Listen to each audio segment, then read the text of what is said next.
মামনি, hello, তুমি আসো, তুমি তুমি তুমি আসো আসো আসো।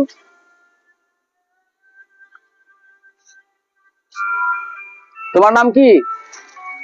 হ্যাঁ, এদিকে আগে এসো। তোমার নাম কি বাবা? স্কুলে যাও? স্কুলে যাও? বাংলা বোঝো? বাংলা বাংলা বুঝতে পারো? हिंदी बोलते पारो?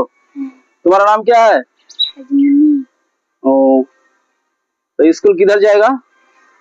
কোন স্কুল জায়গা? নাও খাবারটা নাও। আমি কখন থেকে খাবারটা ধরে আছি তোমাকে দেওয়ার জন্য। স্কুলে যাও তো? তোমার বাবার নাম কি? ও, তোমার বাবা কি করে? কাজ করে না? ঠিক আছে, খাবারটা খেয়ে নেবে কেমন? ওকে। তোমরা ভাই বোন কটা? তোমরা কটা ভাই? হ্যাঁ, তিনটে ভাই। আর বহিন? বহিন নাই না? ঠিক আছে, খাবারটা খেয়ে নেবে কেমন? ওকে।